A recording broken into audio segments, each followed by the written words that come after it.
Welcome to China in Focus. I'm Tiffany Meyer. Our top story, protecting U.S. military bases from China. War and Agriculture departments join forces to block Chinese companies from buying American land. China alone owns 265,000 acres of American agricultural land.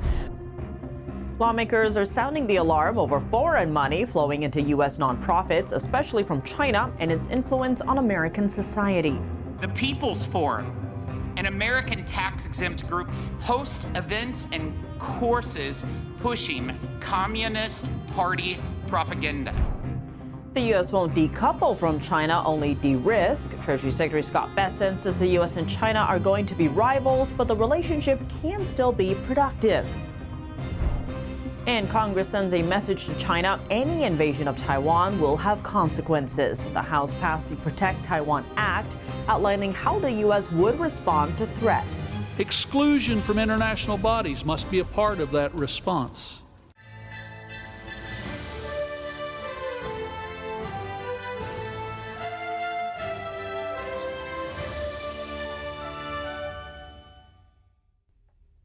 Preventing China from spying on U.S. military bases, the Department of War is teaming up with the Department of Agriculture to better protect America's farmland. War Secretary Pete Hegseth speaking alongside the Secretary of Agriculture Wednesday, highlighting the need to protect farmland from foreign adversaries. Something people may not know is that shortly after 9/11, U.S. forces in Afghanistan uncovered al-Qaeda training manuals that specifically targeted America's agriculture for attack. Bottom line is, we're not dealing with hypotheticals here. The threat is real, it is asymmetric, and it must be neutralized. China alone owns 265,000 acres of American agricultural land. Back in 1983, it was only 2,000 acres. These actions expose strategic vulnerabilities in America's food and agriculture supply chain. Thankfully, President Trump, the first president to truly understand that protecting the homeland must begin with protecting our farmland. Last year, the Department of Agriculture announced the National Farm Security Action Plan. Its goal is to elevate American farmland as a point of national security. Since then, the Trump administration worked with various states to end the purchase of American farmland by foreign adversaries, including China. Over the years, Chinese companies have been purchasing land near military bases across the U.S. Several examples include a Chinese food producer that purchased farmland near Grand Forks Air Force Base in North Dakota.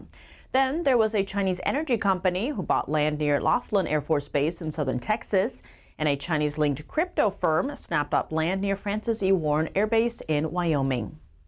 On Capitol Hill Tuesday, House lawmakers are sounding the alarm over foreign money flowing into American nonprofits. They say groups tied to the Chinese Communist Party are using U.S. tax breaks to fund protests, push radical policies, and influence elections.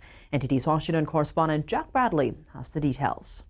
Foreign actors fueling disruption and illegal activity in America using a dark web of tax-exempt groups. The Chinese Communist Party funding American nonprofits at the center of a contentious hearing on Capitol Hill. The House Ways and Means Committee, which oversees tax policy, focused on how money tied to the CCP flows into U.S. tax-exempt groups. Money they say fuels protests, pushes radical policies, and still gets taxpayer subsidies. The People's Forum, an American tax-exempt group, hosts events and courses pushing Communist Party propaganda, incites violent protests and riots. Operate YouTube channels to reach youth. Others operate fake news websites.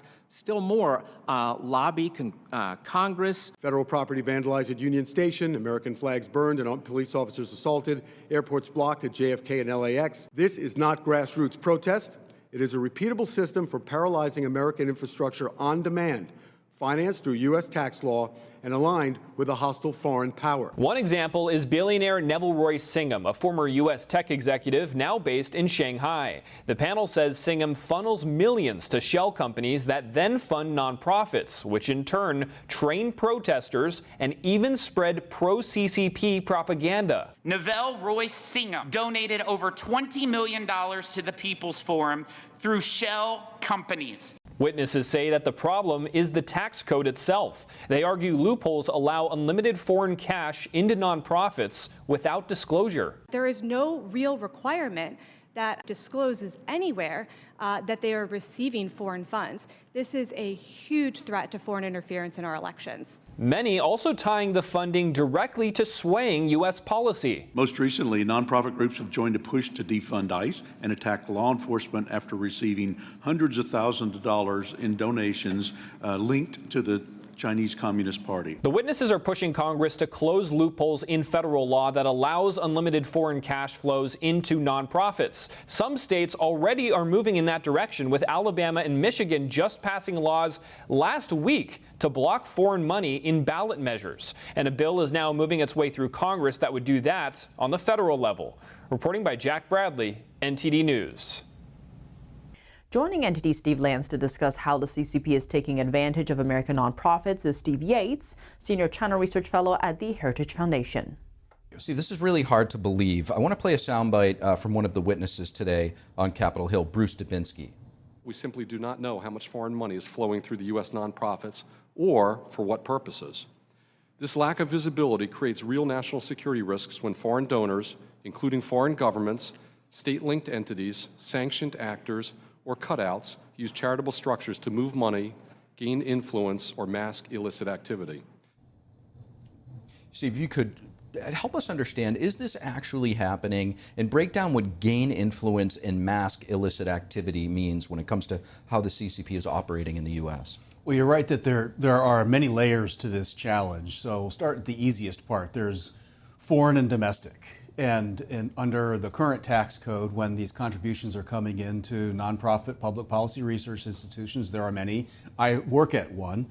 There are not the same requirements to disclose the sources of those fundings that would, say, exist for a political action committee or a political party or things like that. So when you end up with activities that result in demonstrators or disruptors going onto campus and getting in the way of Jewish students going to class, or you end up with organized people going in to interfere with legal operations to remove illegal migrant criminals, you've crossed over from, say, the public policy research function into political action. And so the input nozzle for the money is through this nonprofit that is not meant to be used that way. And so there isn't this public disclosure or accountability for foreign funds.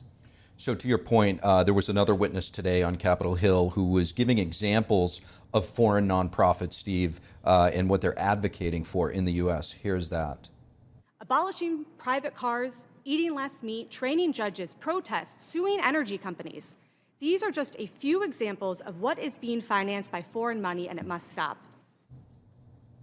So these were not necessarily Chinese nonprofits, but they were found to have some ties with the Chinese Communist Party, Steve. Why would these charities, and let's say in particular the ones being influenced by China, take up these sort of causes in the U.S.? Well, at least in my assessment, there is somewhat of a neo-Maoist Marxist movement that is consistent across a lot of these different protest movements. I don't consider them to be organic and genuine protest movements. People can judge whether that's a fair or unfair judgment on my part. But when you look at it, there is just a ringing resonance with what I studied out of the Cultural Revolution about how these movements are really meant to break up society, to disrupt fundamental institutions. Everything from the family to faith institutions to the regular functioning of government, the social compact. And they do all of this. Why? It is to break apart. You don't have these foreign funds coming in necessarily to promote the positive value of the American family. You don't see these funds coming in to celebrate free enterprise and success. You don't find the positive side of this, so it's really in the disruption and breaking. That's where, say, the Communist Party of China and the United Front might have common cause with actors in other theaters of the world. Steve, you just mentioned the United Front. Break down what that is. Well, United Front is a broad category we use. It's actually taken from what the Communist Party organ calls itself, but it's basically the outward-facing manipulation machine of the Communist Party. It can be used in somewhat positive ways to socialize overseas compatriots, but it's also used as a way to manipulate information, manipulate people to the advantage of the interests of the Communist Party of China. And so when you have these third parties that are not necessarily a part of the United Front, they can be co-opted by funding through them outreach that's under the umbrella of cultural outreach. Most Americans are good-natured and they'd want to think positive things about the Chinese people, and so they'll engage, but they don't understand that beneath that surface there's really this aim to capture and use you for the purpose of disrupting American society. And Steve, perhaps another pillar under the United Front is political warfare. Yeah.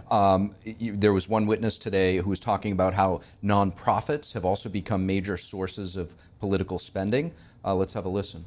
And drives anyone seeking to influence our politics to send money not to parties and candidates where it would be disclosed, but into nonprofits where the money is hidden, sometimes under multiple layers, and also where the money is unlimited, both in dollar amounts and also in its source.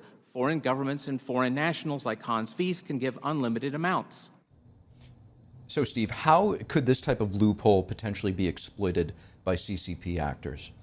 Well, number one, because in America there are a lot of areas where you can have very vigorous public policy advocacy that an average American would say that sounds pretty political or ideological, but that's actually very lawful and encouraged under our tax code to engage in research and then advocate for the policies that you believe in. It's different than, say, going to Congress and saying vote up or down on House Resolution 123 or what have you, not a specific vote. It also isn't endorsing a specific candidate.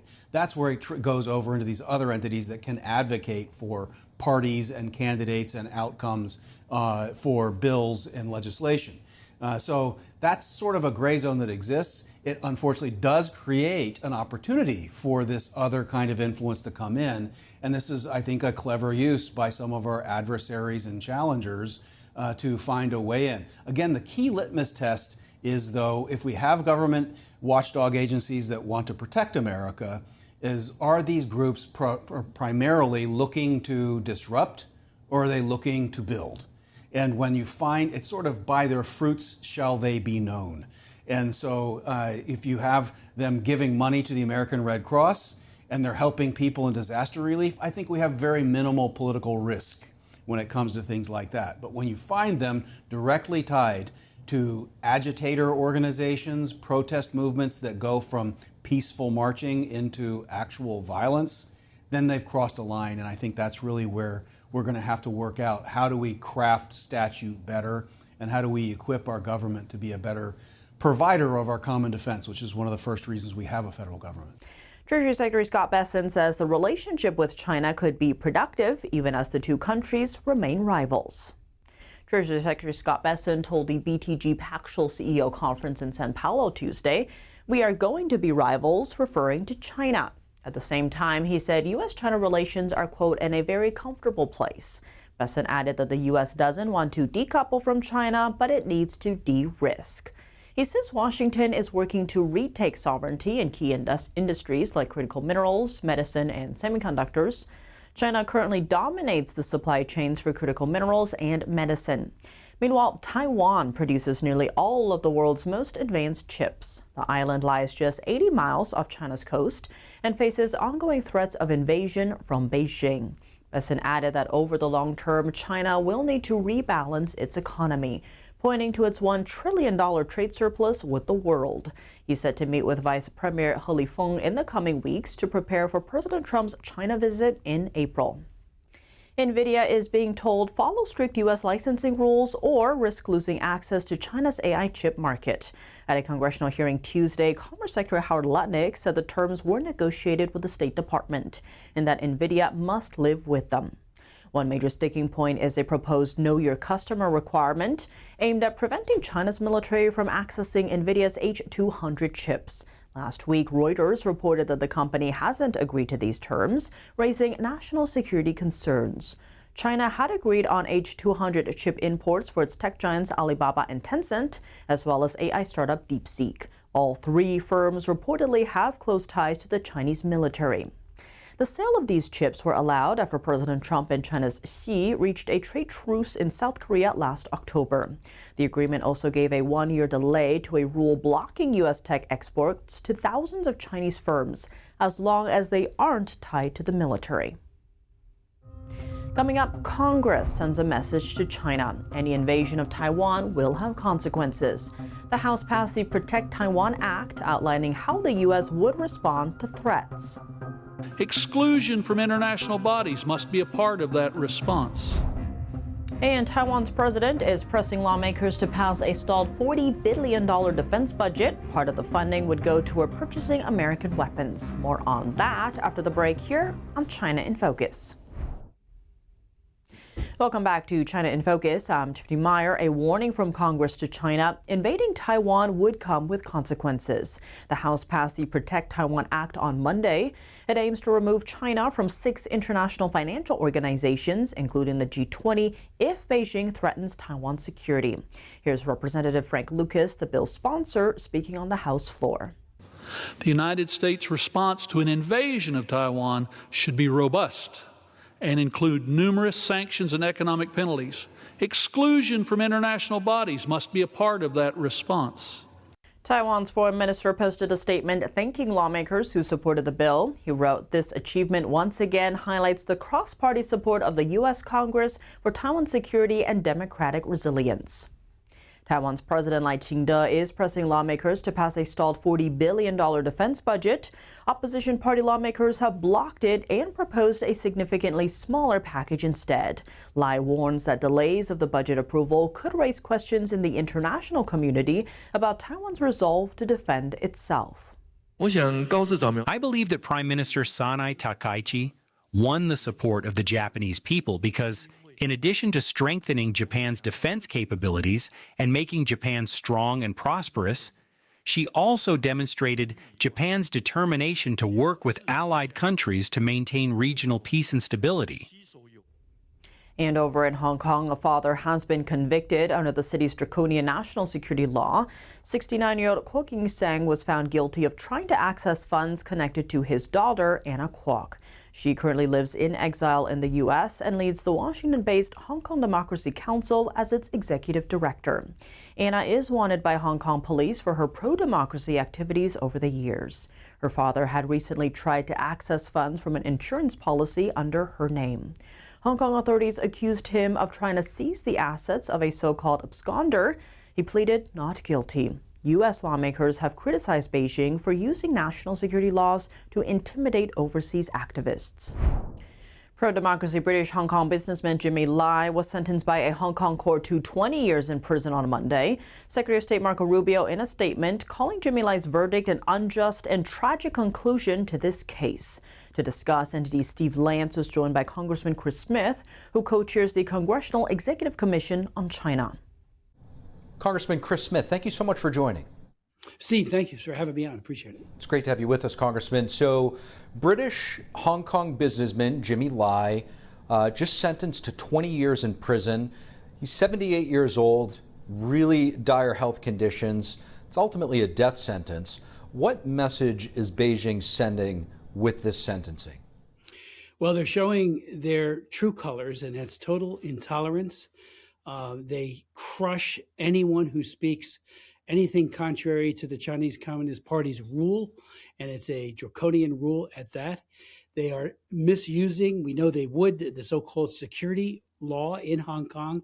So every man and woman, including international business people, need to be very wary about anything they do in Hong Kong. As a matter of fact, if this doesn't have an impact on their concern, that they too could be at risk.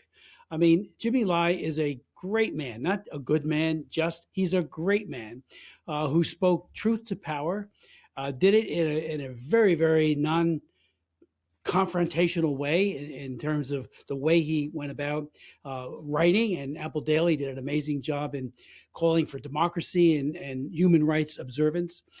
Respect the basic law, which has been thrown out the window by the Chinese Communist Party leaders. So, we all need now to rally behind him. I had Sebastian, his son, testify at one of my hearings. Brilliant, a chip off the old block, as I told him. Just an amazing young man, and ditto for Claire, his daughter. So we need to rally as never before, because this is a major worsening. It's a microcosm of Tiananmen Square to do this to such a brave and noble man. Congressman, at the center of this trial was the relatively new national security law that ultimately outlawed anything in Hong Kong that Beijing didn't approve of. Talk to us more about the intention and impact of this policy and how detrimental it's been to Hong Kong. Well, I think this is ruinous of Hong Kong. It used to be an economic gem. It used to be one of the greatest places on earth where people would trade. It was a rather significant departure from the Beijing line. They promised a whole lot of things when the British gave up Hong Kong, including the UK-Sino treaty, as well as saying that they would observe the basic law, which looks a lot like the American Bill of Rights and protections, all built in. And all of it, under Xi Jinping, has been jettisoned for dictatorship. So I think Hong Kong now, and anyone who thinks they can do business there, watch out. I have a bill in right now that's going to be marked up in the Committee on Foreign Affairs about all these Americans who are being arrested in China with these bogus trials. Congressman, President Trump is expected to visit China in April. How should human rights be discussed in the negotiations and discussions with China? I think human rights should be at the core of that conversation. In the past, we've had presidents, especially Bill Clinton, who gave up the human rights linkage to most favored nation status on May 26, 1994. And in my opinion, that's when we lost our leverage with the Chinese, because we said, trade all you want. We're not going to hold you to account. So the president, I think, needs to make this, especially in light of Jimmy Lai, the cornerstone of his conversations with Xi Jinping. Congressman Chris Smith, greatly appreciate you joining us. Thank you so much. Thank you so much, Steve. Appreciate it so much. That's all for today's China in Focus. I'm Tiffany Meyer. If you have any feedback on the show or have something you'd like to see us cover, send us an email at chinainfocus@ntd.com. We'd love to hear from you. For on-the-clock original news coverage, visit us at ntd.com or download our NTD app. Thanks for watching. See you tomorrow.